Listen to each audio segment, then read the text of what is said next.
Imagine you're talking to your past self, with his dreams and aspirations to do great things.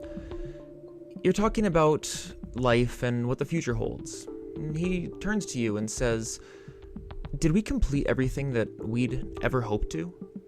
And you have to tell him that you didn't, because you were afraid of looking stupid and being judged. Now, when we put it like that, it obviously sounds silly, but when you're in the moment, it can seem insurmountable, which is why today I'm going to go over 7 principles as outlined by author Mark Manson on how you and I can stop caring what other people think. 1. If you wouldn't ask them for advice, you shouldn't care about their criticism. Never take the advice of someone who you wouldn't want to trade places with. We get obsessed with earning the approval of people we don't care about, people we would never ask the opinion of, while neglecting the opinions and advice of those we actually care about. There's some argument that this is because we see strangers as being an objective opinion, because they have no vested interest in our lives. But this is a fallacy, because it overlooks the fact that strangers do have a vested interest in themselves, so they will tell you what best suits them. And oftentimes, that's your downfall, because you stepping up to the plate might make them look bad and threaten their self-image. This comparison is a natural part of human psychology, which I address in a later point, and recognizing it is the first step. From here, you have to notice when you begin ruminating over the opinions of people who you don't give a shit about, and realize that their opinions shouldn't matter to you. You would never go to them for advice, so why in the world would you listen when they try to force it on you? They don't deserve your time or attention. And if you're asking yourself, how do I know if there's someone whose advice I should take? Then this next point should make that abundantly clear. Are they in the same arena as you? It is not the critic who counts, not the man who points out how the strong man stumbles, or where the doer of deeds could have done them better. The credit belongs to the man who is actually in the arena, whose face is marred by dust and sweat and blood, who strives valiantly, who errs, who comes up short again and again, because there is no effort without error and shortcoming. Theodore Roosevelt.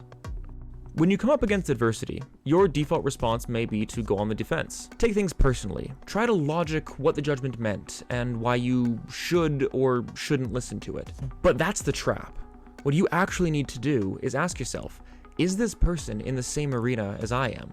Is there any evidence that they actually have experience in what they're judging you for? Have they provided anything substantial? Or are they simply trying to shame you to make themselves feel cool? Remember, they came at you. You don't need to prove anything if they won't even provide the most basic level of evidence that they have any right to talk on what they're talking about. And in the very unlikely chance that they do actually have skin in the same game as you, what evidence is there that they have any expertise on the subject matter? Or are they just talking to make themselves feel special? You will be judged for what you do, and you will be judged for what you don't do. So forget the judgment and do the thing. Judgment is a permanent state of your existence. Sure, you may not always hear the judgment, but that doesn't mean it's not there. Your job is to figure out what in your life is worth being judged for. Because in order to not care about adversity and judgment, you must first have something more important than the adversity and judgment. Something you're willing to endure and face difficulty for. One thing you can do to help you figure this out is to ask yourself, what do you believe about the world that other people don't? By asking yourself this, you will help your mind to consider what your beliefs are, and which of them, metaphorically speaking, are a hill that you would die on. The thing that you believe in with all your heart, and would still believe in even if the world judged you for it. That's what you're willing to face adversity for, because it's more important to you than the adversity is. But if you still feel the barrier of judgment holding you back, that's alright. Just remember, to be liked by all is to be loved by none. Attraction is polarizing in every aspect of life, whether that be dating, friendships with a T, dating, friendships, or work. You'll never stand out if you don't stand out. If you're middle of the road in every way in life, there's really nothing to draw people to you. You'll just be an NPC with no side quest tied to them. Simply filler for the environment. The things that make an individual attractive to some will inherently make them unattractive to others. And oftentimes those things are proportional, meaning the more that one group loves you, the more another will hate you. One way to look at this that I've heard before is that about a third of the population will love you, a third will hate you, and a third just won't care. And oftentimes that appears to be the case. Usually, these polarizing elements are personality and identity based, meaning that they tie into your core beliefs and behaviors. So you want to lean into them because you shouldn't want to surround yourself with people who you wouldn't get along with anyways. And by trying to protect yourself from negative social reactions and experiences, you are inherently limiting yourself from the positive social reactions and experiences that you could be having. As globetrotting adventurer and world record holder Colin O'Brady says in his book, The 12-Hour Walk, you can't have a 10 out of 10 experience without enduring a 1 out of 10. By trying to have everyone like you, you're limiting your connections with others and your success in life to a 4, 5, or maybe a 6 out of 10 if you're lucky, rather than the 8, 9, and 10 out of 10 relationships and experiences that you could be having, and the life that you could be living. If you're okay with that, then great.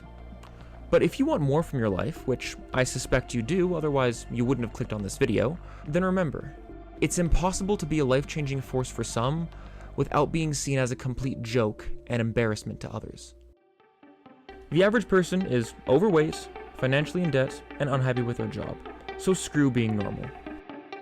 82.3% of the US adult population is overweight or obese, and if you look up north in Canada or across the pond over in Europe, it's not a whole lot better, with 66% of Canada's adult population and 60% of Europe's adult population being overweight. We also can't overlook the fact that the average American under the age of 60 is in debt about $22,740, not including a mortgage, with an average of 30% of a person's income going towards paying off said debt and its consequent interest each month. Average job satisfaction isn't great either. In a Pew Research study, it was found that just barely over half the population was satisfied with their job, 51% to be exact, which is skewed upwards because of how people rated their colleagues and, oddly enough, their commute, not the job itself.